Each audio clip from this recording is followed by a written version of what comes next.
feature presentation. Are you ready? Streaming live around the world, this is Paper Cuts with Brad and Jay. Hey, what a stupid question. Oh, I've already had 2 glasses too of Tennessee whiskey. Jay, you've done so good, and you have to muck it up right at the end. Jay's gray. He's all gray now. Look at his beard. I got grayer, right? Everyone in the chat, thanks for stopping by and enjoying yourselves. We know you did. Get 3 legends here with us. Joining us tonight to talk about robbing banks, kidnapping, and bootlegging, the author of The County Line, Steve Weddle. Welcome to the show.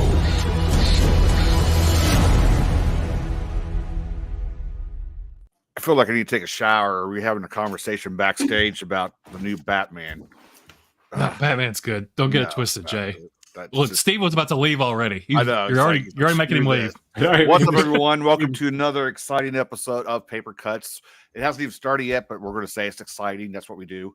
I'm Jay. That's Brad over there. Joining us this evening, we're gonna get gritty. We're going to talk about some crime, some bootlegging, some kidnapping, and in a book. Yeah. Steve Weddle's with us this evening, everyone. Hello, Steve. How are things? Hey.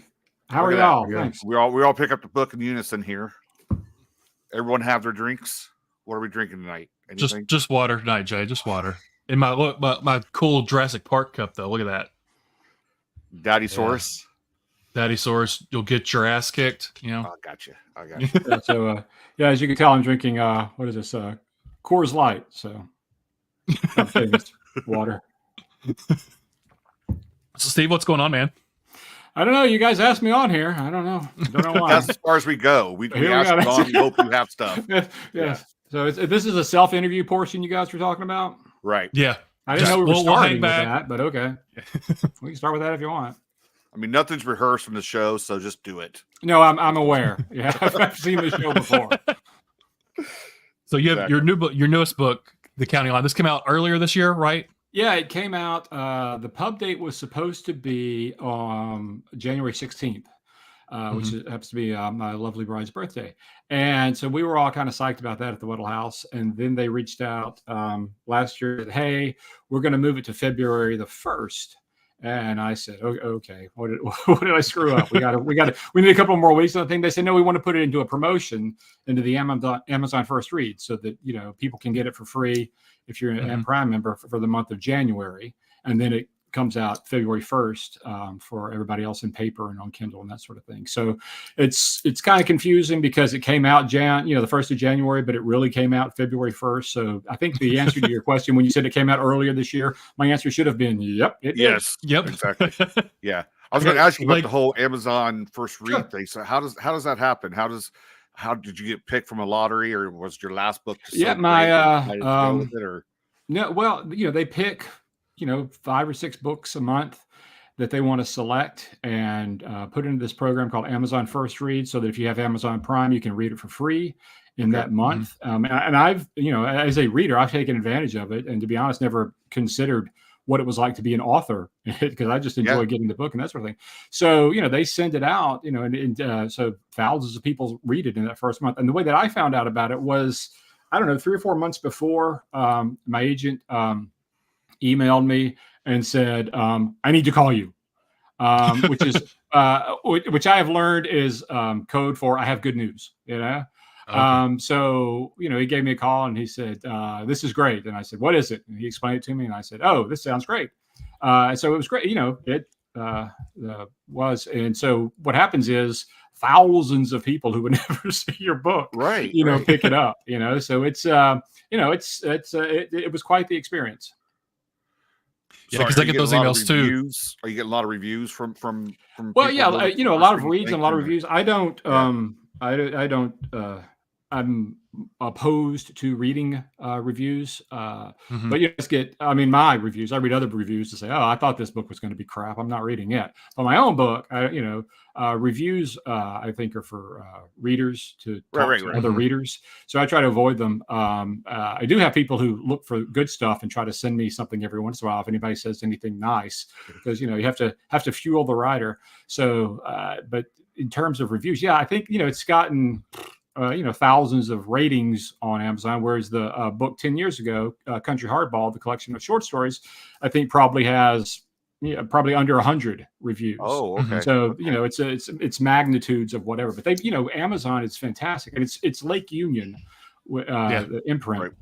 for Amazon Publishing, which is strange because I had thought that it would be Thomas and Mercer, because they have a great track record for crime fiction, Mhm. mysteries, and that sort of thing. But it was Lake Union, so seems to have worked out well because those people have been great to deal with. What was Allison Dowshow? Used to be Allison Jansen with Bleak House and Tyrus Books and all those sorts of things. And so Right, right. she was the editor there. She's moved on, still within the company, but doing other things. So it was great to get to work with her, for when the book came out.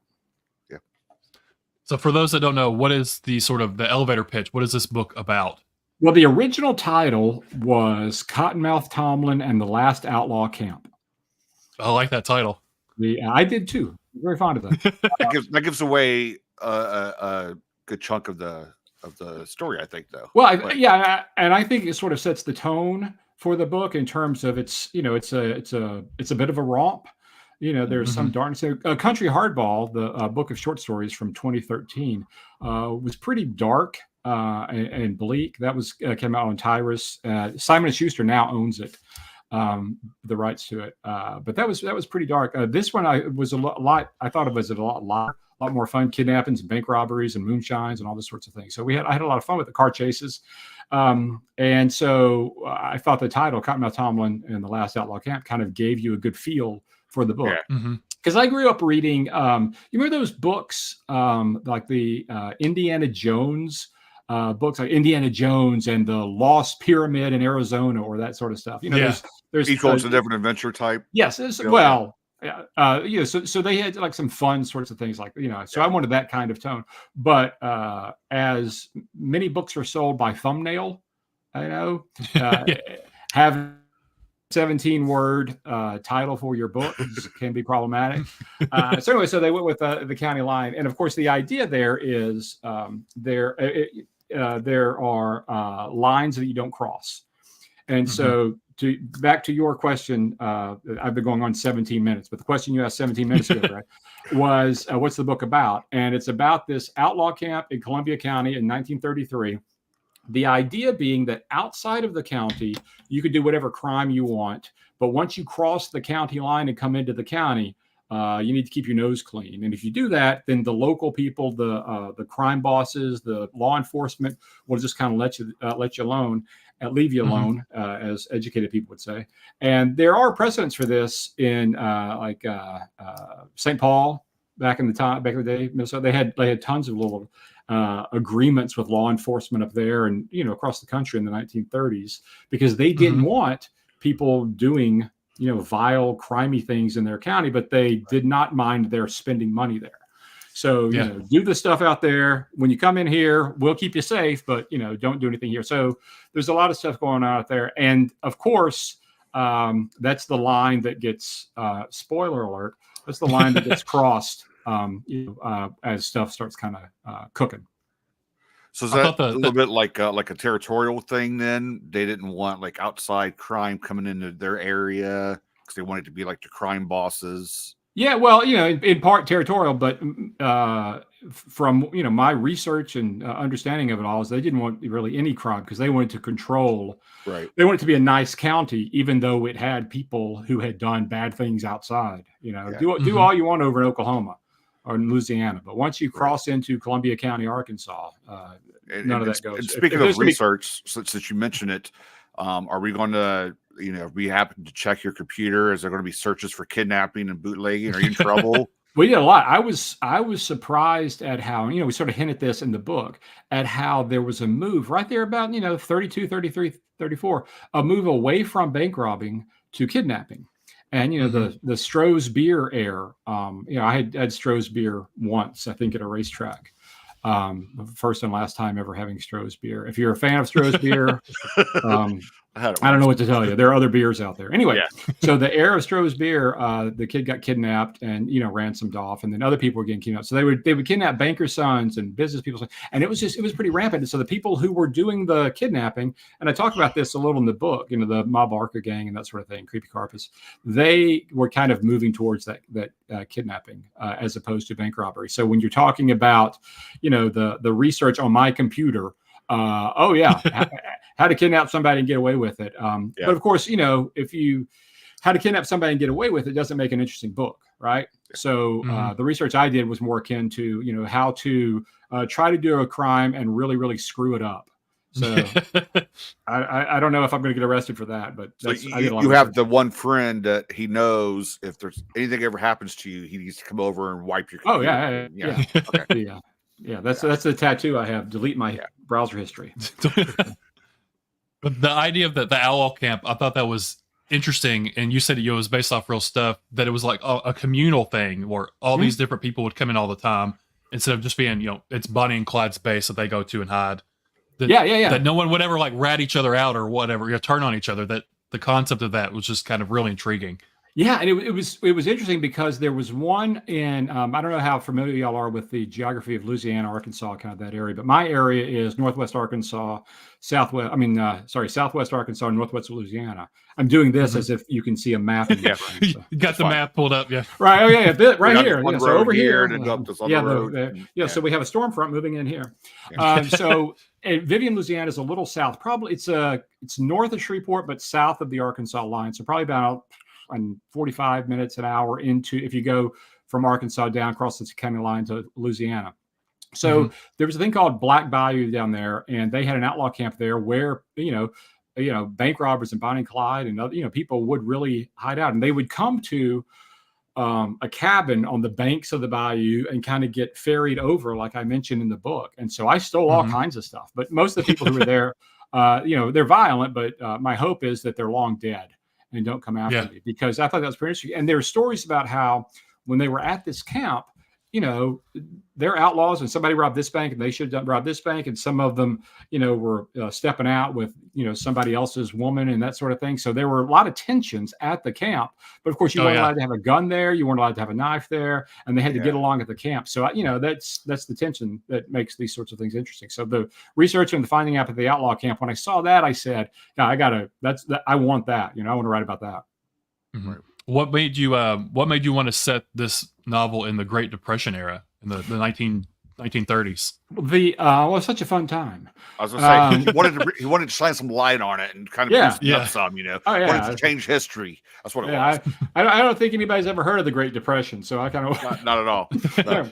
All right. So Country Hardball takes place in that same area in the 2010s. And so I was curious in terms of the families, the Rudds and the Pribbles and the Tomlins and the Tallies and all the people, my ancestors, as it were, and the families that are in the book, how they got there. And so kind of doing like a backstory. So I said, let's go back, 80, 100 years or so and build those families. So the idea was that I would go back to 1930s and then back to, the David Mitchell book, Cloud Atlas, how it goes back in time and then back in time and then comes back and then comes back. So I thought I would do that. I'd go back to the 50s and then go back to the 30s and then come back to the 50s, which was much more than someone with my talent can handle. So, but what I did do was I peeled off the part of the story that takes place in the 50s, and that's what Playboy magazine bought for the 2015 November issue. So I sold that part of it for Playboy. So that worked out. And then the 1933 part, I turned into this book. I was going to mention that because you're kind of one of those excuses. I read it for the articles, so thanks for contributing to that part. You might have saved a few guys around the country. So the slicks like, Playboy and Esquire and all those. I love the fiction that they've got in there. It's fantastic. Daniel Woodrell has I think two of my favorite stories in the whole universe ran in Esquire. So anytime, those slick magazines run fiction, it's usually fantastic stuff. And so I was very fortunate to get in there. Yeah, Stephen King. I think Stephen King used to do stuff in Playboy and Esquire stuff too. Yeah. So was it a challenge to write it back, 100 years ago? I saw on your website you had like a list of books that you read as, I guess, research for the novel. It was like 20 books or something like that. Well, people ask why did it take you 10 freaking years to write a book. So I did all. I was going to rub dirt in that wound, but yeah. It did well, no, nobody. I'm fortunate that nobody was knocking down my door for my next book. Nobody said, "Oh my God, I can't get on with my life until I read another Steve Weddle book." Right. So I had all the time in the world that I wanted, and so I used it to kind of research some things. And of course, you have stops and starts, and there are a lot of little side things that I researched that it will make good future books. But yeah, I had a great time, and I did a lot of work on this book for the banana plantations, the Banana King, all that stuff down in Honduras, in the teens and the 20s and the 30s, and the terrible, horrible, awful, vile things that that our country did down there. Right. And so I did a lot of research there and thought I would use that in this book. But as I was editing and revising and things, that part of the story kind of peeled away, to borrow a banana metaphor. Sorry, I don't know how I slipped on that one. Sorry. And so that sort of cut that part out and kind of focused on sort of the kidnapping and the robbing and the drinking. Mm-hmm. Out of all the books that you read for like research, like if someone's read this and they kind of want more, like was there like a companion book like, oh, you should read this? Jeff Quinn did a lot of good Bonnie and Clyde kind of stuff, and so I stole a lot of the details there. There's a thing in the early part of the book. There's the motor court. The Everett and Beans and Jimmy are at a motor court. They're traveling and they're stopped there, and so I'd sort of seen when you're in the antique store and you're like going through the postcards and things, and you kind of see little pictures of these little motor courts from the 1930s. And I hadn't, I'm not terribly bright. I hadn't thought about what it was like in the 30s to drive across the country and stop at these little motor courts, because it wasn't quite the motel set, these little houses. So I was like, that's pretty interesting. And so that whole motor court thing I pulled from a lot of the old Bonnie and Clyde stuff. But there was each little part of it, I would read 3 or 4 different books. And so, thanks for mentioning the list. That's at the website. So if you wanted to go through there and you said, this is the part, I thought 80% of your book was crap, but there was 20% that I'm interested in knowing a lot more about. Well, then you can read that sort of stuff, because there are people who obviously know a lot more than I do about that subject matter. So I was fascinated by a lot of that. And the music. You get into the music of the area. Chris Harding Thornton, who wrote a fantastic book called Little Underworld recently, is in the same sort of time period, although hers is in Nebraska. We've kind of bounced songs back and forth, and it's nice to see that other people are listening to Ruth Etting or old 1930s singers and jazz and things like that. So a lot of the research wasn't just books, but it was also music as well. And then just going through eBay and finding old like farm magazines from the 1930s and the advertisements. So it was, if there wasn't really one book, because it was like 3 books for every part of the book. Yeah. But that's why, that's why my credit card bill to eBay is probably about $700-800. So. Don't tell my wife. You mentioned, don't tell, so she's not watching, right? No. Definitely not. No, she, believe me, she and I talk about the books on the things all the time. So, she's aware of my nonsense. So you mentioned like the Banana Man and stuff. What's his name? Sam Murray, I think. Yeah. So Banana Man Sam. He's the Chiquita Banana and all that kind of stuff. They would go down and take over the area and say, we'll build railroads for you. We'll take care of all that for you if you give us the land rights. And so, of course, they would build but the people down there would like, oh, good, we got jobs. We're building railroads through here. This is great. And then, of course, they kill the people, burn the people, burn the land, put the railroads through there, and then plant the banana plantations. But I stepped on your question, so I'll go ahead. Go ahead, caller. I was going to say, in the book, I just thought it was something you'd made up. And then afterwards, I was doing my research for the show, which Jay doesn't know about that, but I do research for the show. And he's never done research for the show. He was look, I've got questions, Jay. I'm a professional. But then I read his Wikipedia article. He's a real person. So I was wondering, what, and that's kind of like Cotton's backstory before he comes back to, the county. So was that just something you you saw like, oh, that would be interesting for that to be his backstory, or like how did the Banana Man of Honduras and all that stuff come to be? A couple of things. One is as readers and writers and things, you bump up against stuff all the time, and you kind of save things and say, someday I'm going to use that sort of stuff. So I was fortunate that, some things stuck in my mind. But if you're writing about the 1930s, I needed somebody who had, as I'm building the character, because what I do is character based. I mean, there's plot driven stuff, there's character stuff, but I'm really interested in the character and the development of the character. So I needed somebody who kind of had some war experience, and I didn't want something as obvious as World War One. I didn't want, Spanish American War was kind of wrong timing. So I wanted something really kind of evil, something bad and something something nasty, I suppose. And so, like a World War One vet, you've got somebody who, there's valor in that, fighting for the country and that sort of thing. If you're down there, just absolutely pillaging and destroying and things like that,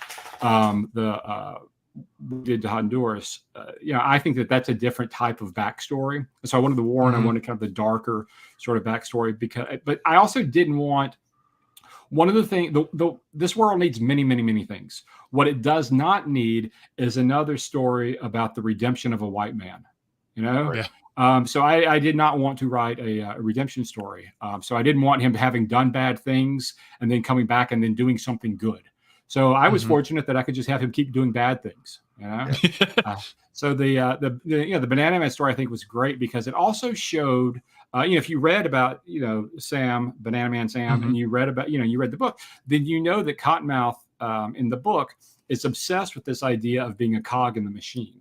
Working for the rich people. And so he's kind of reaching for that, but he also kind of dislikes it.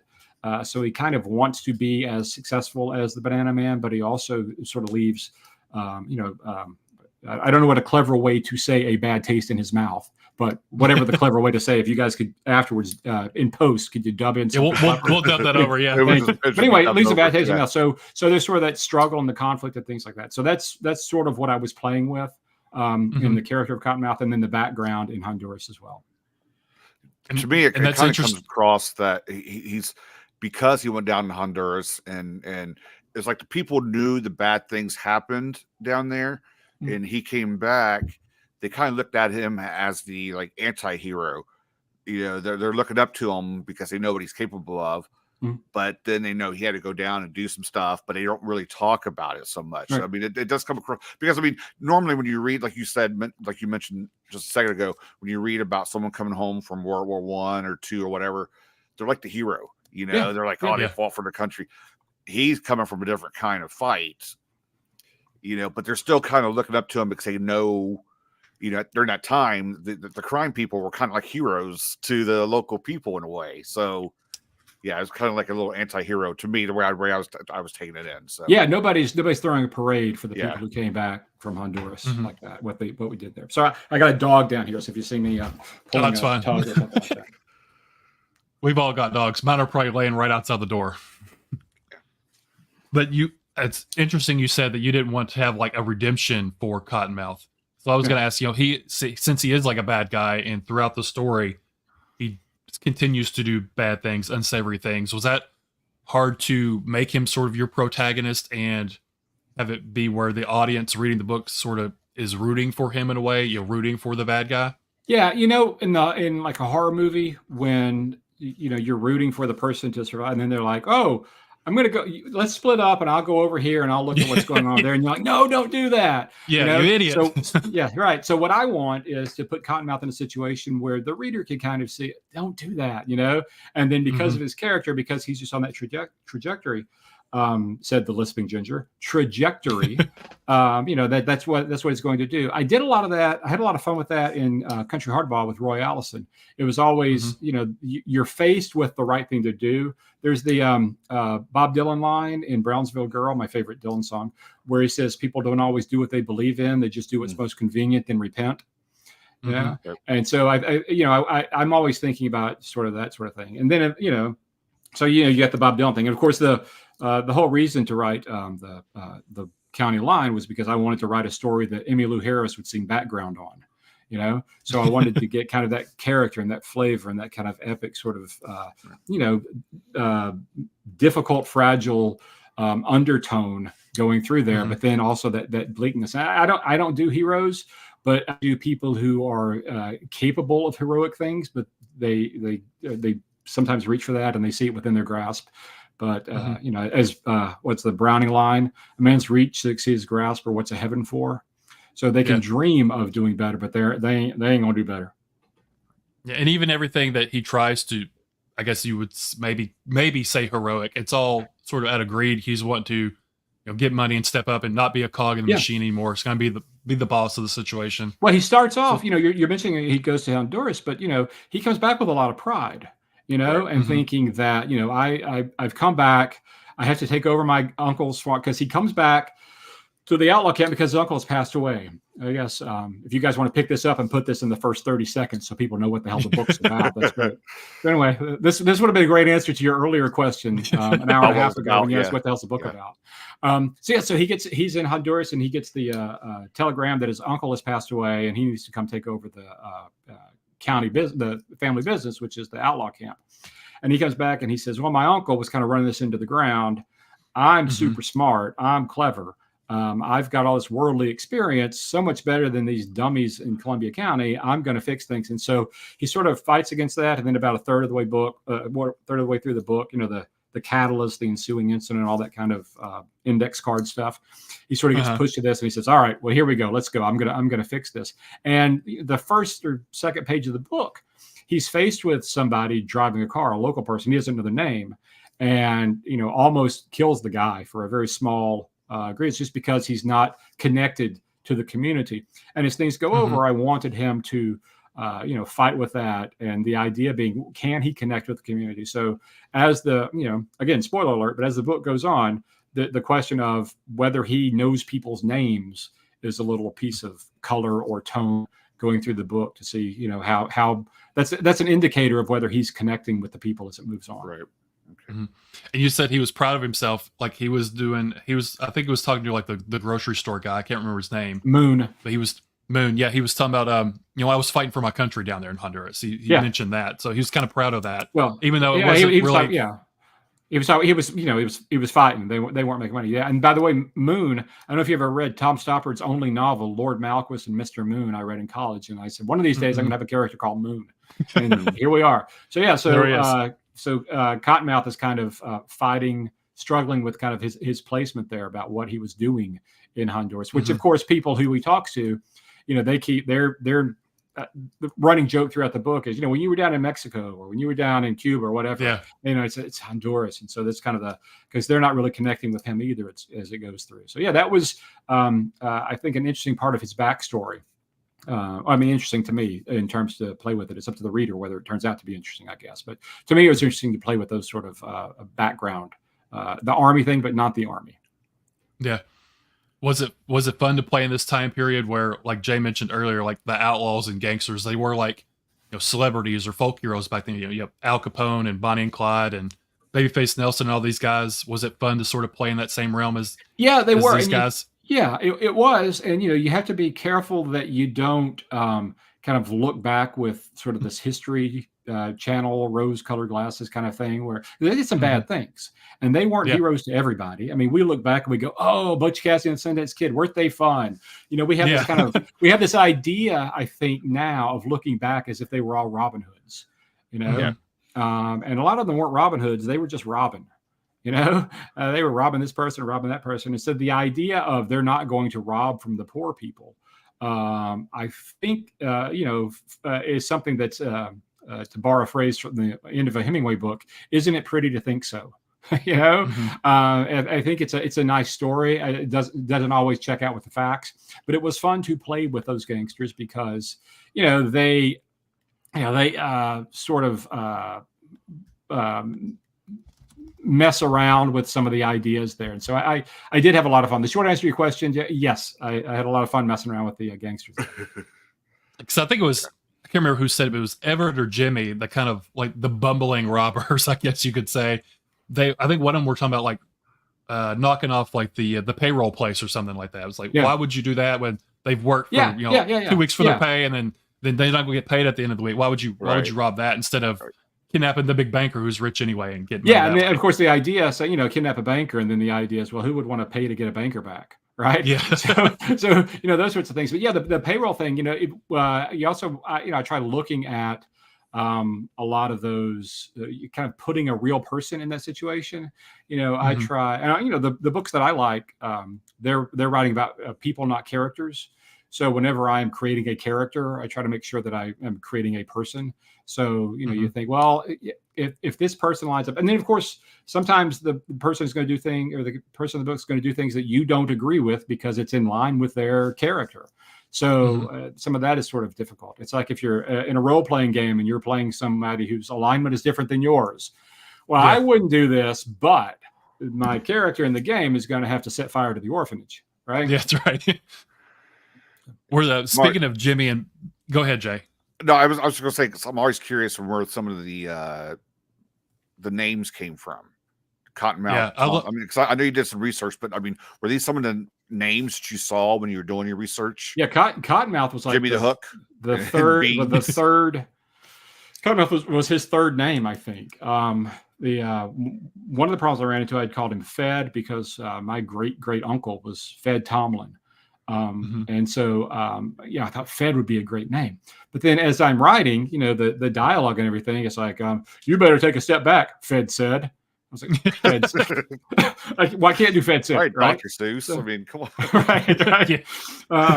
One gun, two gun, red gun, blue gun. So I thought, I probably couldn't do that. So yeah, so Cottonmouth. So I was trying to think of something tough, but also something that once you learn the secret, and I never got to this because I talked about later in the book, and I don't want to give any spoilers, but there's a name in the book where you find out what the name really means of a person. Right. But for Cottonmouth, what it was going to be, and like I said, I didn't use it in the book because you can't, didn't want to use the same joke twice. They think it's a tough name, but in fact, when he was a child, he was having trouble breastfeeding. And so he kind of got the nickname Cottonmouth because he was thirsty and he wasn't being able to feed. He was having all these difficulties. He was a very, very weak child, and they thought he was going to die. So they kept talking about Cottonmouth. And I thought, oh, that's funny because you think he's tough, but you hear the stories. So I like that sort of conflict and that tension, sort of the unexpectedness of it. But I used the joke somewhere else, so I couldn't do that. It's a very ungangster name. Yeah, Jimmy. Jimmy the Hook. There was a character that I ran across called Deaf Dwayne or something like that. And I thought that'd be good. And I thought, well, I don't want to, that's ableist. I was like, I'm certainly not going to lean into that. But people have these names, and Jimmy the Hook, I thought was funny because he hurts his arm early in the book, and so his nickname sort of the reality follows the naming of him, I suppose. So it worked out well. But yeah, a lot of the names come from things. And of course, I got somewhere I have a family book. Oh, here I have a family book. It's show and tell. Sorry, guys. So I have this book. You brought some props. So this is my family history, genealogy, and so I use a lot of stuff from here. And so what this gives you is it gives you pictures of great grandma and great grandpa, but it's also one of these where it gives you all the names of the family and who that's cool. Matthew begat Malachi, all that kind of stuff from the Bible. So I go through here and make a chart of cool first names and then last names and mix them up and take one from column A and then something else from column B. So I end up with a lot of what I think are cool, fun names. And then of course they're fitting for the time because you don't want to read a book, an historical fiction book about the Depression and have someone named Braden. Braden or Brad or nothing against the Bradens of the world. To all the Bradens who have tuned in, you're very, very good looking. Thank you. That came out last year or something. Yeah, right. Yeah, and then of course out of the story. So and then of course I think something like 20% of the names are stolen from friends of mine. So I tried to sneak in a lot of friends' names as well because that's one of the main reasons to write a book is to get your friends' names in there. Mm-hmm. You said Tomlin was your uncle's last name. So are these characters based off family members in any way? According to my attorney, the answer is no. No. Nobody's based on anybody. They're all fiction. All made up. all made up. There's no Henrietta in your family anywhere. Yeah, Rudd sisters. The Rudd sisters weren't even in the first draft of this book. Really? I really hated the Rudd sisters. Just so you know, I didn't like them at all. They were, yeah. I've had a lot of people I've mixed in with all of the emails telling me the things that I got wrong in the book, or emails telling me, when's the Rudd sisters spinoff coming? Asking those sorts of things. So the Rudd sisters, they were a surprise. They were not in the early draft of the book. So I thought that they were. I had a lot of fun with them. They were probably some of the most fun characters that I had writing. Well, that's interesting that the origin, origin story. So was the first draft, was it completely different? Because they play a pretty significant role in the story. Yeah, the first draft. And so what happened, I talked about the bigger one, going back to the 50s, going back to 30s. So a guy Cottonmouth knew from Honduras comes to visit him because he's on a hunt for Confederate gold and needs some help with this. And so there was a lot of that going through there. And so I had Cottonmouth with the outlaw camp and the kidnapping, and you can't do anything. And then his friend comes in and wants him to help him with this. So those worlds are kind of colliding, and the sheriff played a bigger role in terms of being like the heavy, And then I thought, gosh, how, this is, this book is pretty much getting to be a sausage fest, and that's not the way that history is. That's certainly not the way my family history is, because, we've got, you read about stuff and there's, women and men doing all kinds of things. So it was like, we're going to have some badass women in here. And so the Rudd sisters just kind of essentially came to the window and they're like, dude, we can take care of this for you. And, they just kind of, Henrietta Rudd, being so tough, and Abigail Rudd being a lush. Oh my gosh, I had so much fun with that. And then they, their own backstory about going up to Memphis and then how they got there. And so that was a lot of fun, because in the 1950s part of it, the part that's in Playboy magazine, Franklin Rudd is in that one, and he's the guy who supposedly killed the grandfather of the main character of Country Hardball. So we're going back there. So we have Rudds there, and I thought, well, let's see how the Rudds, what came before. Nobody gets mad at you when you write a prequel in the same way that they get mad when you write a sequel. Because in a sequel, people say, well, that shouldn't have happened this, and I hate what you did with so-and-so. But in a prequel, when you're making up new people, nobody's going to say, oh, I hate because it's all new, right? Even though it's a precursor. So I prefer not to be in trouble if I can help it. My track record as a human person probably, goes against that. But my idea is I'd prefer not to be in trouble if I could help it. I like that the Rudd sisters' backstory had to do with the Piggly Wiggly, because I always thought that was a hilarious name for a grocery store growing up. That always cracked me up every single time. Down to the Piggly Wiggly, get a bottle of Piggly Wiggly. Absolutely. Oh God, I can't. One of the highlights of my childhood was my father going down to the Piggly Wiggly on Sundays and coming back with donuts. It's fantastic. An apple fritter from Piggly Wiggly. Oh my God, you can't beat that. Does the Piggly Wiggly, does it even exist anymore? Or is it all gone? Yeah, they have. We were in, my wife and I were in Old Fort, North Carolina last week, and they have a Piggly Wiggly. Really? Okay. Yeah. Now I found out after we had booked the vacation. It's a dry county. Oh no. So we had discussion with the kind people at Piggly Wiggly who explained things to us. So but they do have a Piggly Wiggly. There's no beer there, but they have a Piggly Wiggly. So I wanted to ask about. Go ahead, Jay. While I'm reading my question. I was going to bring up to North Carolina. He was talking about backstage. If you wanted to talk about his little writer's retreat that he did, or his no social media, no electronics thing. Because most people would go ape shit crazy. But was this something you did? Were you writing a new story? No, I was finishing. I mentioned the Cottonmouth's friend coming and hunting for the Confederate gold. So that's the sequel to this one. It takes place in 1938. So I wanted to get that one finished. So my wife and I rented a cabin in the woods, just north on the mountain, just north of. North Carolina, they call it the mountains. So I will call it the mountains. Just north of Old Fort and North Carolina, which is a little northeast of Asheville. For those of you scoring at home, or those of you by yourselves. So just northeast of Asheville is where we were saying. And so my wife is a visual artist, does fantastic work. works also does commission work, helenweddle.com. And so she had some projects to work on, and I wanted to work on my book. And so we went down there and spent a week. There was no cell phone service at the cabin, no dish TV, direct TV, no TV. There was no, obviously no internet, no Wi-Fi, that sort of thing. So we got up every morning and we each worked on our projects, and it was fantastic.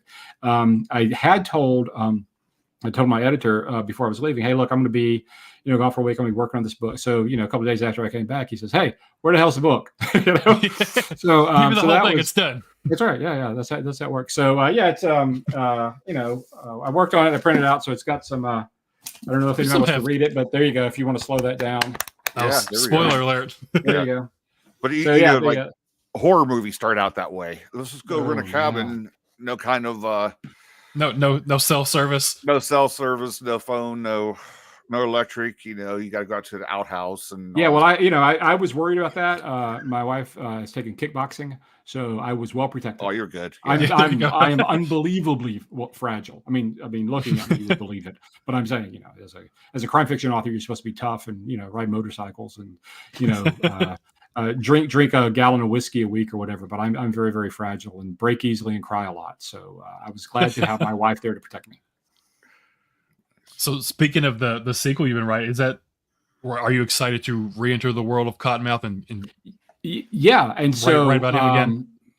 One of the things that I found was I had told a lot of the Cottonmouth story that I wanted to tell with this one, and so in this next one, I'm looking at using Cottonmouth as kind of a secondary sort of character to kind of push some things along.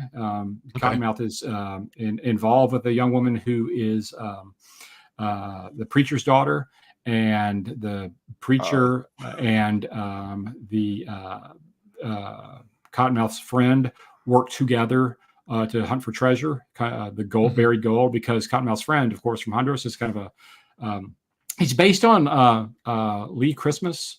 Real guy who's was down in Honduras. So if you Google Lee Christmas, I think it was in a one of those Expendables movies. I think there's a character back. I could be wrong. I'm not really but anyway, so he's called LC in the book. I don't know what he's gonna be called when the book comes out, but in what I've got, he's called LC. And so he comes wanting Cottonmouth to help him, and Cottonmouth says, "Well, how can I help you?" And it turns out all the clues for this are in Bible verses and biblical verses and codes and things like that. That's the code that they use. And that's based on real stuff that really 100% exists in Arkansas. And so I sort of pulled all of that sort of out of there. So the preacher is trying to get money to build a church. The daughter is trying to get money to feed people because we're still in the 1930s and it was tough.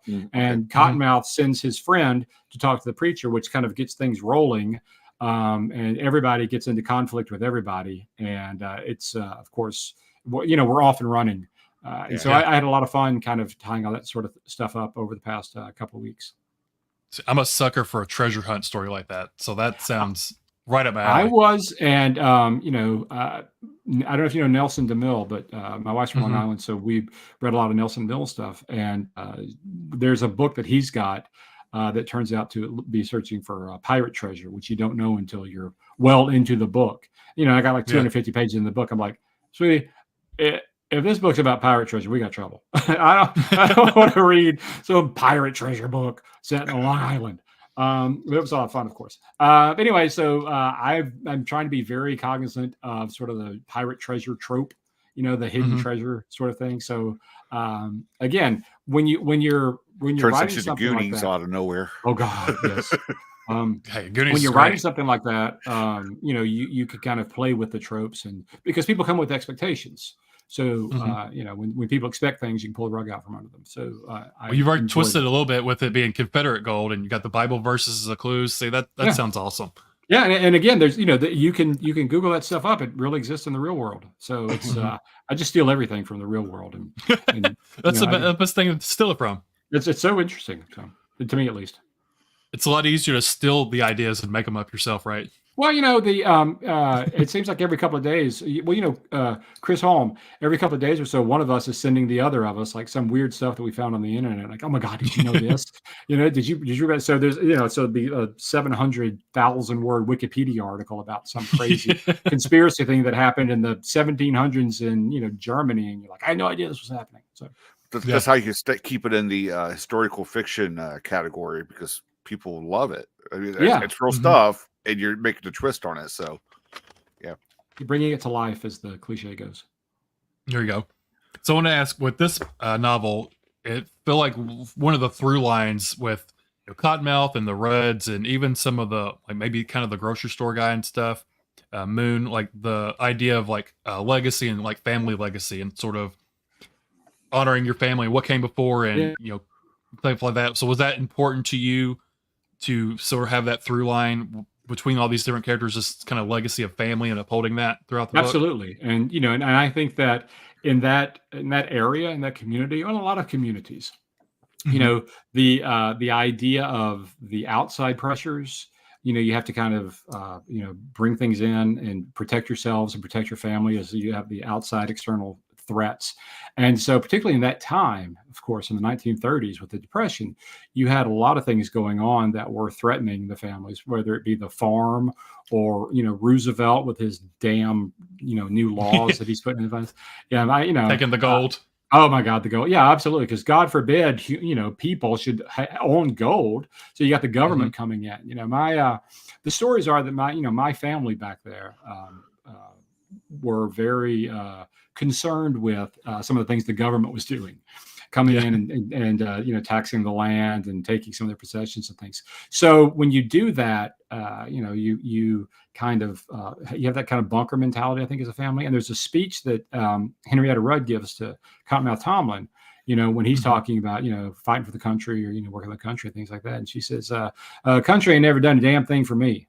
The people who have saved your tail, Cottonmouth Tomlin, have been family and friends and this community coming. When your mama ran off with that magic potion salesman, when your father ran off chasing her, all these sorts, and when it was just you and they came and they fed you. The community, the government never did that.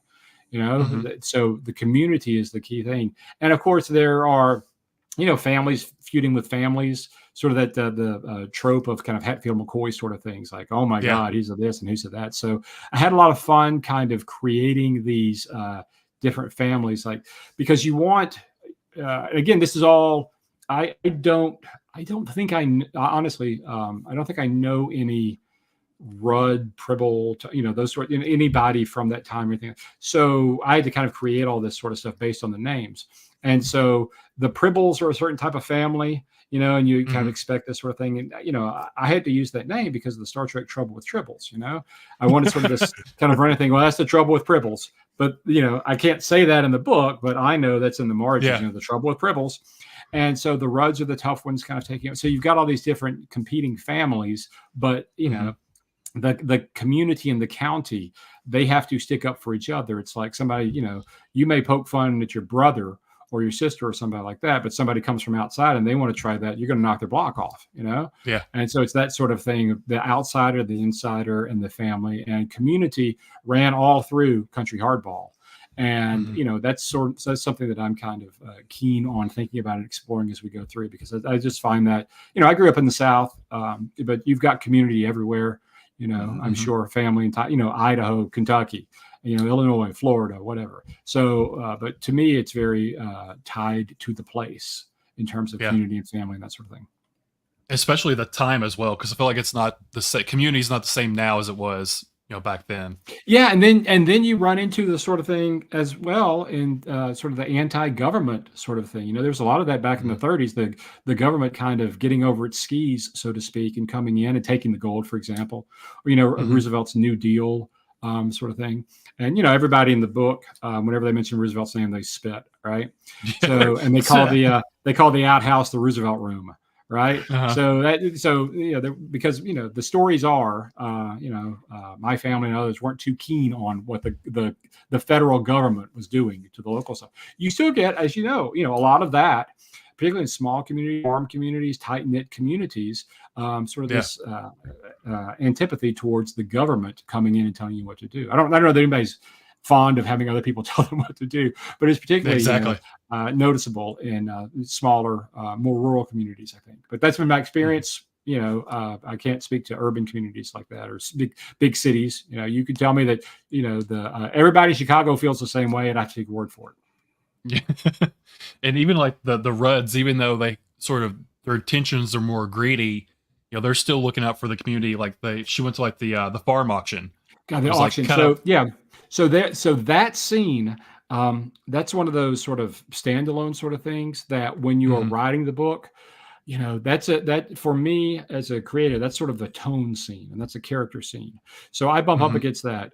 For those 87 billion people who have not read the book, there's a scene in the book where Henrietta Rudd goes, They were and after this, of this. course, is based on the real things that happen. And this sort of Yeah. thing, I read about this, gosh, probably in like a historical magazine or something, where people would go, they would have an auction. The bank would come and auction off a farm, and the local community would come in and they would say, "Oh hell no," and they would bid like $1 on stuff, and then Yeah. the bank would be screwed, and the farmer would get to keep his farm. And I was like, "Oh my god, that's so beautiful!" This is the sort of thing. Yeah. As I Yeah. mentioned earlier, that I'm fragile, but just telling you about that just sort of makes me want to cry, because it's just so nice and it's such a community thing. It's so beautiful.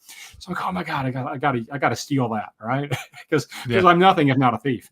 So I want it in Henrietta, but then of course I had to give that Henrietta Rudd twist where she's still a little Henrietta about it towards the end of that scene. So, Yeah. she's a little snide and snarky and a little mean spirited as well. So, but I wanted that in there. But that's the sort of scene where, in terms of plot, it doesn't necessarily move the plot forward. Mhm. But I heard a good thing from I'm in pals with the 5 a.m. Writers Club group. It's a fantastic group, which I don't know if you understand, but they write at 5 a.m. So the 5 a.m. Writers Club. Sounds terrible. So the 5 a.m. Writers Club, the aptly named 5 a.m. Writers Club, I believe it was maybe it was Ralph Walker, said that he had heard somebody mention, you don't always want to move the plot forward, but you want to move the reader forward. So Mhm. I was like, oh, I can use that as cover to do what I want to do, right? So if anybody asks, I know it doesn't move the plot, but that's so to me, I want to do when I'm writing a book, I want to do some tones and some characters and some things like that throughout. But I have to be careful because I could spend 300 pages and not get anywhere. And the last thing you want to do if you're trying to sell books is be pigeonholed as literary fiction. That's right. And so I was like, I got to keep that plot moving. But I was fortunate that the story that sort of presented itself with the kidnapping and that sort of thing, Mhm. bank robberies, kidnappings, and shootings, it was great. So every so often, you need the man coming through the door with a gun, right? So I try to make sure that every so often I'm like, okay, well, this is all very self-indulgent, Weddle. Let's get back to moving the stuff forward. So I appreciate your thinking of that scene because I love talking about Henrietta Rudd because I just had so much fun with her. And I think that she is a complicated in that she is helpful to the community, but she's also not always nice. I mean, she's very selfish. She's selfish. Yeah. She's selfish and in many ways selfless in that she sort of wants to help the community, but in ways that it helps her. So it benefits her too. Yeah. I mean, it doesn't move it forward, but I think it's a great tone setting situation because you don't get that these days, that some of the stuff she did, but there was a piece of the things she did was for the town, and try to keep everything there. But of course, like we've said, but like we've been talking all night, there's selfish reasons there. Nowadays you have people flat out giving you their selfish reasons up front. So right. Yeah, and that's and we applaud that, I suppose, when people are out for themselves because some people aspire to that and say, yeah, you get it when you can. You should do that. You should be rich. You should be a billionaire, that sort of thing. But that really wasn't what was going on then. Maybe the Banana Man that we were mentioning earlier that Cottonmouth has trouble thinking about, the cog in the wheel. And, there's the line in there where they're talking about, being the cog in the system and working and that sort of thing. And Moon's talking about that when they're playing poker and, the cog. And so, then you want to think about the cog. And, I think Moon maybe says, who gives a shit about the cog? Right. And Cottonmouth says, well, the cog. Right. Yeah, exactly. Speaking from the point of view of the cog, I care. So, the machine is important, of course, but, from my point of view and what I want to write about is more of the cogs, I suppose. Mm-hmm. And like that scene with Henrietta, is it more for to keep the outsiders out of the community, or more to actually, this specific farmer she wants to help him? It's like which one is it, or is it? It's a balance. Yeah. And so it's right. So she's getting, I guess, stoned with two birds, as it were, because she keeps the bankers from getting what they want, and now the local person is indebted to her. It was like that guy who did the Steelers wheel stuck in the middle with you thing in Reservoir Dogs, Michael, whatever his name was. He was in that show, TV show after that, where people owed him favors, and he would help somebody and they would owe him a favor. So then later he would go to them and get the favor from them to help this next person, that sort of thing. So, Henrietta Rudd is the sort of person who would want to collect favors as well and let you remind you, that you are in her debt, and you would never, ever want to be in her debt, but sometimes you have to be. And so making a deal with the devil, basically. Yeah. And like a payday loan, right? Yeah. You don't want that, but you have to. Yeah. And you said that scene didn't, progress the plot forward, but you have to strike the balance. Books can't just all be plot or all just character. You've struck a balance between the two, which makes it more interesting. And I like scenes like that where it's not necessarily plot forward, but it informs the character and gives you more, looking more in depth about how their inner cogs are working and stuff, what they're doing.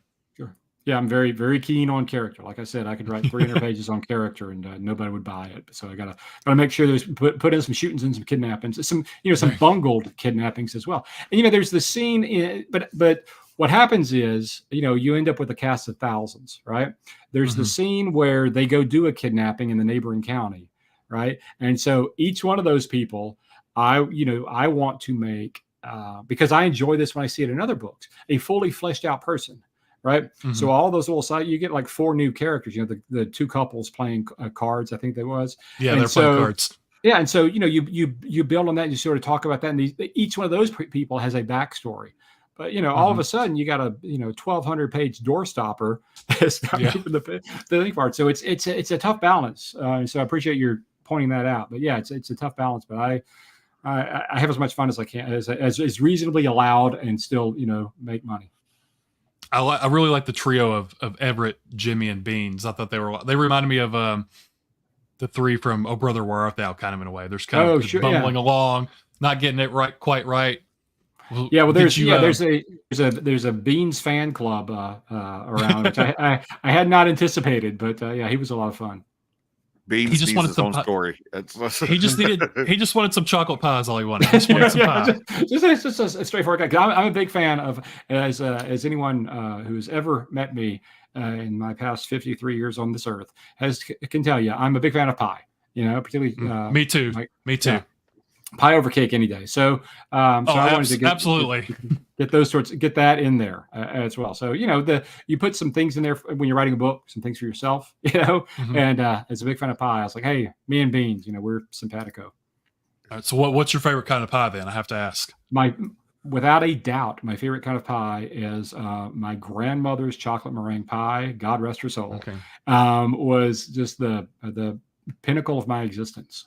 Nice. It was fun. The big old thick meringue, the little brown, sugar at the top, and everything it was absolute heaven, and I miss that. Jay, do you like pie or you like cake? I don't think I'm big on either one. I like certain pies. What? You suck, Jay. I mean, like, as far as pie, like, I'm probably bigger on cake than I am pie, to be honest with you. Like, the only pie I really care for is like apple pie.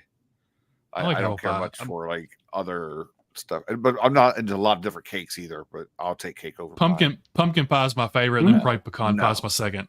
Oh, pumpkin pie, man! I've never liked pumpkin pie for some reason. I don't know why, but I just don't pumpkin like pie. Yeah, love pumpkin. Yeah, absolutely. Love pumpkin pie. No. We'll sneak some into the next book. Yeah, pumpkin pie. The Return of Beans, pumpkin pie edition. Bean pie. There we go. I don't know about that. Well, we can do some shepherd's pie. You can maybe throw some beans in there. Yeah. So with those 3 or with any of the characters, did you take inspiration from any real life gangsters and sort of maybe put their attributes in Jimmy the His Hook family book or Beans right or anybody? there. They're all in I there. know that, but I'm talking like John Dillinger or Al Capone or any. Who'd you dress up for Halloween? Is that why you wrote this? Because you used to dress up like these it's all amalgams, at that level. And so I did a lot of reading, and I think what I found was that a little piece from this and a little piece from that, and you start kind of making your own character. And I found that was kind of a nice original way to do it. But yeah, I wanted Everett to be the brains of the operation, and of course, he's thinking beyond, because he's taking those correspondence courses, to learn business. And I was like, that's the goofiest thing in the world. Let me see if I can play with that. A gangster taking correspondence courses. I was like, he's the George Clooney from Oh Brother Where Art Thou. He's George Clooney. The organizer, the smart guy. Yeah. And of course Jimmy the Hook being the dumb muscle sort of thing. But of course, if he's going to be the tough guy, then you've got to wound him early on. So I had to, spoiler alert, I had to break his arm pretty early. So I can't have the tough guy being fully tough. And then Beans was just he was so much fun, of course. Beans is the guy that they turned him into a toad. He's that guy. No, he was.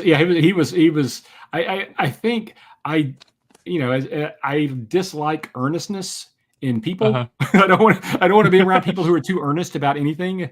But it was a lot of fun to write someone who was so earnest and just kept kind of missing the joke sometimes. Yeah. Throughout the book, and just somebody who seemed so straightforward and honest. And because when you're dealing with crime fiction, when kidnappings and plots and things like that, it gets so convoluted. I mean, sometimes I'm watching a heist movie sometimes, and they're going over what they're going to do, and I'm like, I don't know what the hell y'all are talking about. I'm just getting my popcorn. I'm going to sit here and watch the fireworks, right? So sometimes it could get so heady and thoughty and things like that. And I just wanted Beans to kind of be, in terms of a reader surrogate, being like the kind of people like, I missed that, but go ahead. So he was another fun character to write. Yeah, I like Beans quite a bit. Beans he might have been my favorite one just because of his pie. Yeah, he is. Well, I mean, if you want to be straightforward, that's somebody who likes pie. I mean, it's not complicated. They're talking early on in the book about sort of a little more complicated dishes and things like that. And of course, getting it all wrong as they would. So I think that pie is a very simple, sort of straightforward, little very easy thing to enjoy. I mean, who doesn't like pie? I mean, except for Jay. Who doesn't like pie? So Jay's the only one that doesn't like pie. Apparently, there's certain pies I like. So you picked like the most basic apple pie, like the safest answer. We start to have patriotic. We can't rag on. Maybe I didn't grow up eating pies. I don't know. I don't. Do you like sliced cheese on your apple pie? Because that's a thing. Ooh. That's not a thing, is it? That's a thing. I like hot apple pie cheese with on your ice apple cream pie. on it. I've seen people put cheese on pie, but I've seen people do weird that would things. ruin it. That would ruin it. Those don't go together. Apples and cheese. People look it up. That's a real thing. Apple pie with cheese on top. That doesn't go together. No, people do that. It is not for me. It is not for me. But I prefer ice cream on hot apple pie. But people can put your cheese. But you put a slice of cheese on a slice of apple. It's perfectly fine. Yeah. I don't do that either. Jay's like, cheese and apples is gross. Is this like a South thing, or I don't know? I've never had it, but it probably is a South thing, to be honest. Okay. Yeah, I'm running out of notes of things to put on pie. So are we going to talk about this much longer? Because I've only got one thing left. Some broccoli, spinach, and yeah. I don't know about all that, Jay. That sounds no, terrible. I'm running out of things. So, so you mentioned earlier that we've mentioned that it was about 10 years in between your last book and this book. What's changed? I mean, besides the fact that this one was in the middle of COVID, but is there anything that changed as far as like publishing or your approach to it, or we're talking 10 years? What's changed besides gray hair and all that stuff? Yeah. Oh, sorry. So I don't know what you're talking about gray hair. So yeah, the business of publishing is something that 99% of the people can speak more to than me. In the 10 years, I am still holed up in my office writing my book.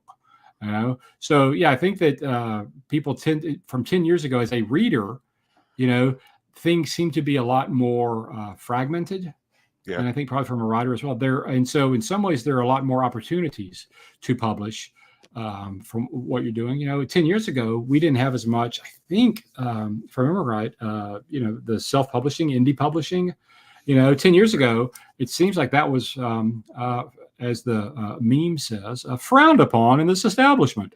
But now I think people have really leaned into kind of the indie publishing and the self-publishing. I think it's working out great for so many things. So we're getting a whole lot more voices through that medium. So there were other options in terms of publishing books for me over 10 years. And so I don't think 10 years, I don't know, my book being published with Lake Union, I don't think would have happened 10 years ago. So 10 years ago, it was, Country Hardball was with a small press, Tyrus Books, which was owned by someone who was owned by someone who was owned by someone who was bought by Simon & Schuster. So sort of the I guess, sucking up, smallifying, consolidating of publishing has certainly gone on over the past 10 years. But it has allowed a lot more people, it seems like, to get their books out there in terms of self-publishing and indie publishing. So from a reader's perspective, for me, it's been great because if there's somebody I like who's written a book, the chances are, there's, and it's a good book, I can get my hands on it, and I don't have to wait for, someone at, Random House to decide that this is one of their handful of books that they're going to promote this year. So because it could come out on, whatever, Backwater Press or something like that, then I can read it because I don't care as much about myself. I don't care as much about the publisher of the books I read as I do about reading a good book. So I think that's fantastic. So I don't know if that was the answer to your question, but over 10 years, I have found I'm able to read more books. Because we've talked about that before on the show. Like, it seems to be more outlets. I mean, it might be, imprints of several other places, but still seems like more outlets now because you can do self-publishing if you need to. And you have outlets like Amazon and what's the other one people use for self-publishing? Ingram Spark. Yeah, places like that where, you don't even wait for a publisher. You just do it to get it out there and then see what happens. So I think that lately, there's in the past year or so, there's really been an uptick in terms of serialized fiction on Substack, for example, or other newsletters and blogs and things like that. So I think the return of serialized fiction I find super interesting. That's a different way to tell a story. That's not, that's not for me necessarily. The sort of from a writer, but as a reader. I love that sort of thing of looking forward to what's coming out next week. So the serialized fiction on newsletters and Substack, I think, is something that maybe we didn't have as much of, or certainly wasn't as prevalent or easy to get as it is now 10 years later. It's kind of why I wanted to ask you, because there's such a long period in between the two books, whereas if someone was releasing one every year, they would see the changes every year gradually, but with you 10 years apart from these two, I thought maybe it'd be like a big drastic change, getting back into it. Well, I didn't do that 10 years ago. I didn't do that 10 years, so. No, to answer your question, no. Because my, I am not out there engaged in the publishing businessy sort of thing as much as, people who are really successful are. I just sit in my, room and write my little book and send it out. And 10 years later, do another one. So I assume that these are much different from the people who are really good at this. But for me, it's I just write the book and hope people enjoy it. Well, it sounds like the next one isn't going to be 10 years. You've already got at least a big chunk of it done. Maybe he'll sit on it for a while. I don't. Save it for 9 years. Yeah. Well, have you ever decided to paint your bathroom and start painting the bathroom? Like, what we ought to do is take this wall out and then maybe kind of make an atrium here. And so you do that, and then you find out that that wall was load bearing.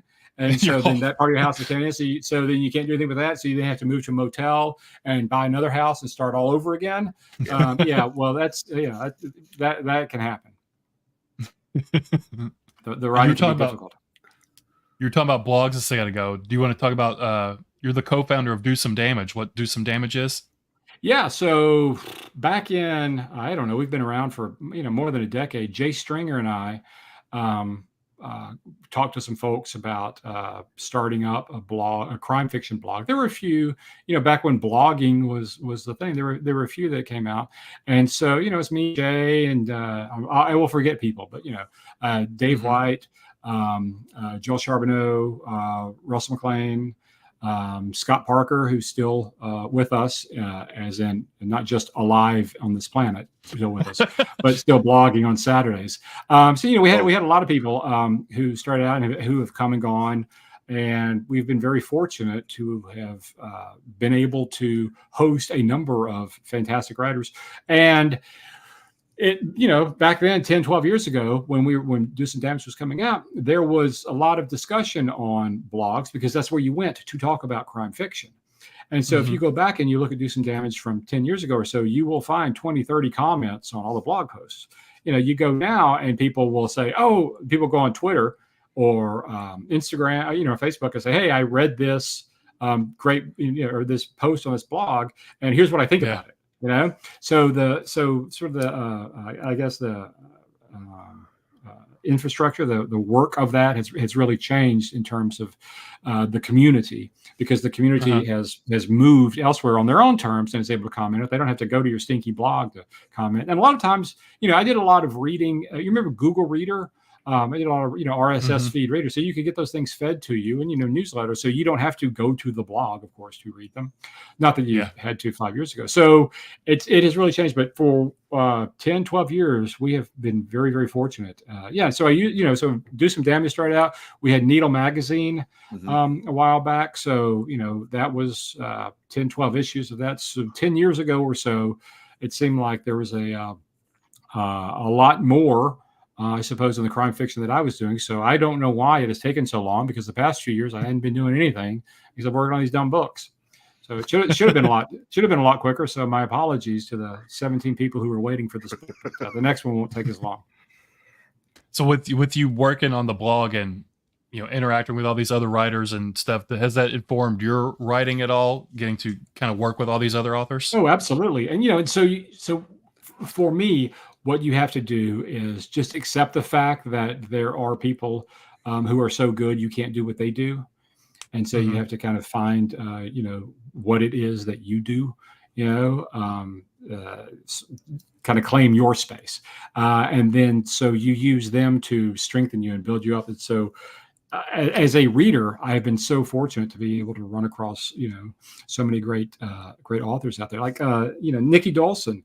Her short stories, she's got some boxing short stories, things like that. So when you read things like that, you think, gosh, I need to step up my game.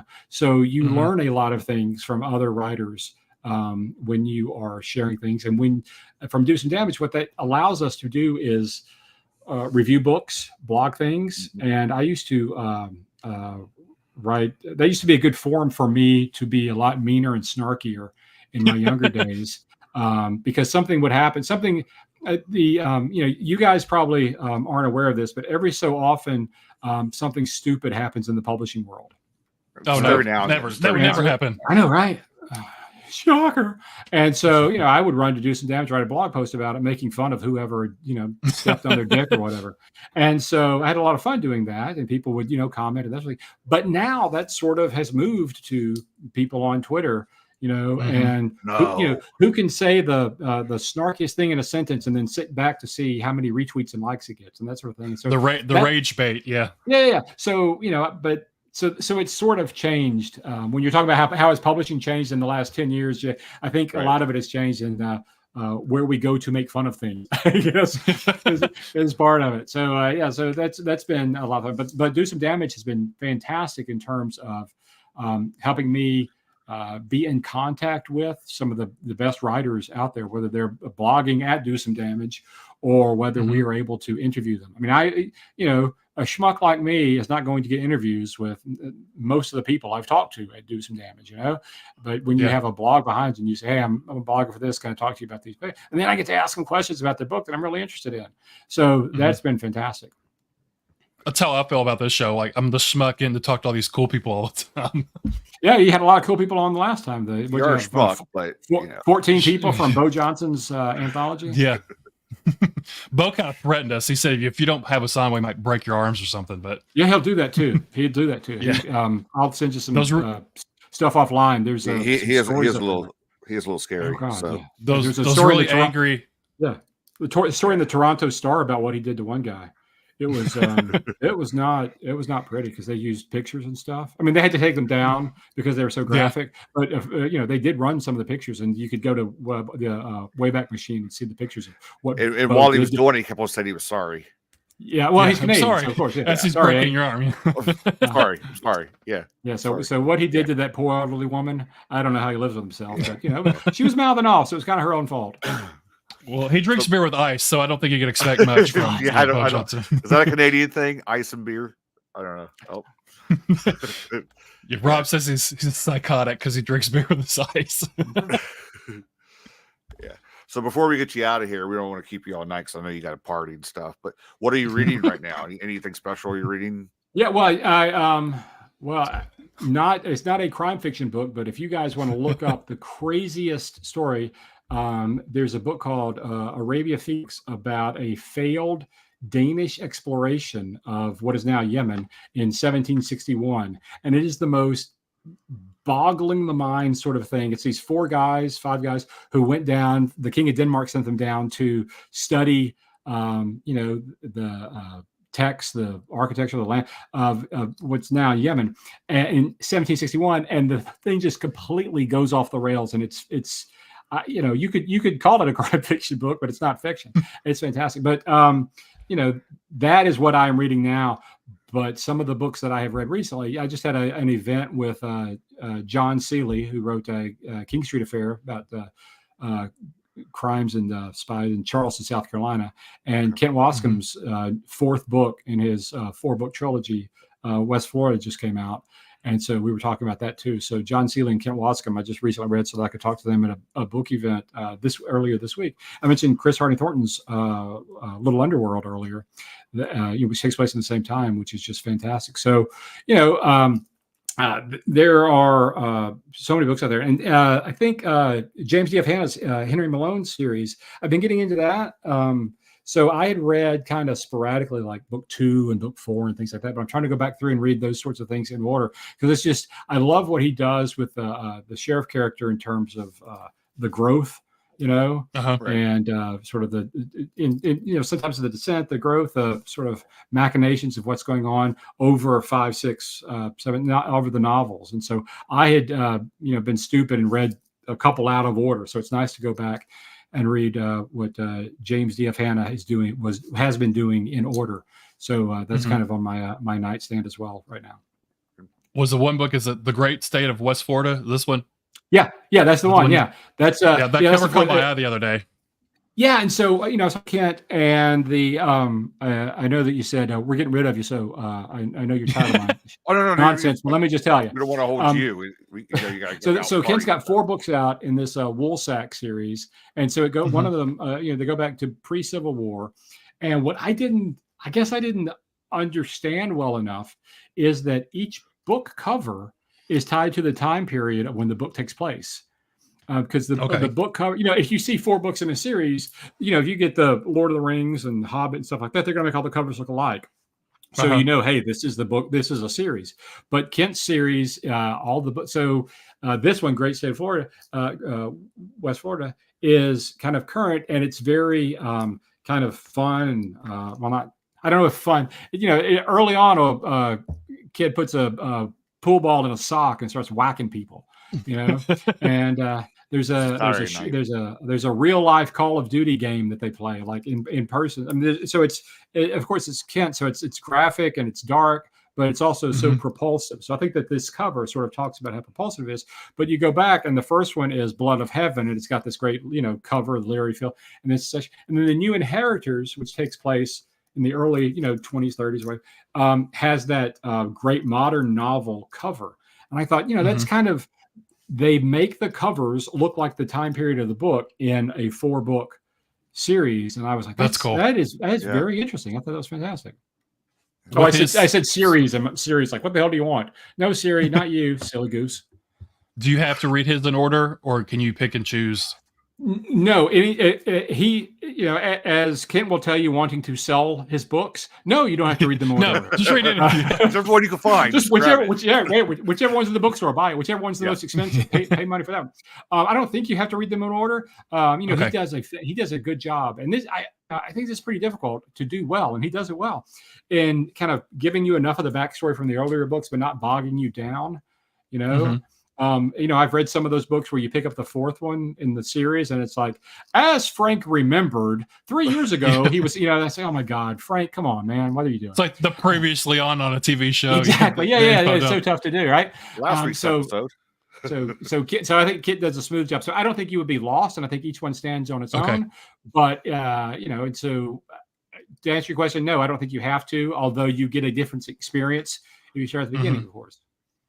Yeah, because I saw that one the other day. I thought it looked interesting, and then I was reading the reviews. They were like, "Oh, this is book 4," but I didn't know that was book 4. So yeah, that could be a tough one, But again, you don't have to read The County Line from 1933 before you read Country Hardball, because hell, I wrote them in the wrong order. So I don't know what to tell you. But you don't, But I mentioned Tolkien. I think you probably have to read the second one.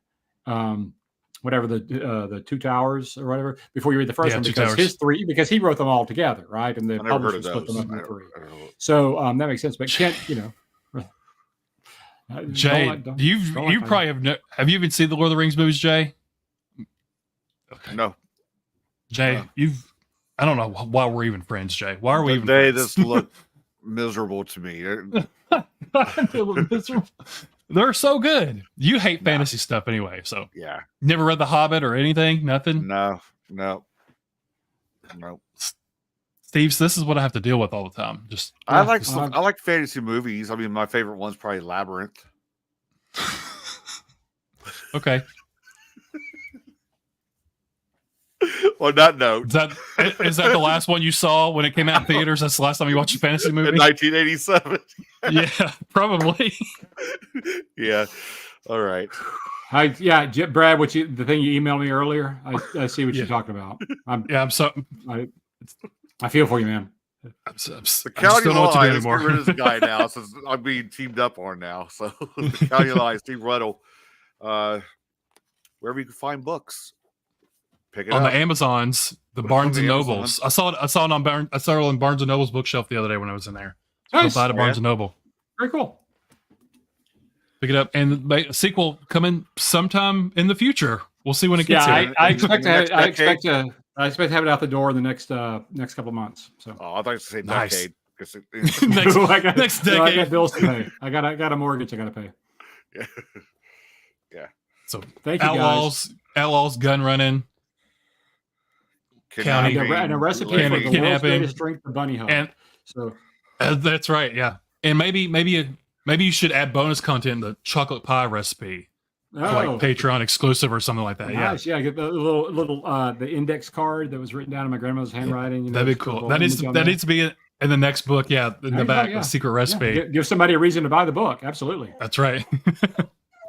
But yeah, definitely check it out. It was a lot of fun. If you like Bonnie and Clyde, John Dillinger type stuff, check this one out. It was those cool. are your heroes. Those are your heroes. If you look up to those guys, pick this one up.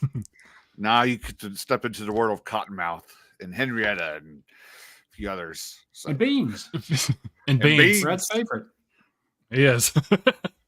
Well, Steve, we so appreciate you coming on. Thank you all very much. This was great. 2 doses for microphones. Thanks so much. We appreciate it.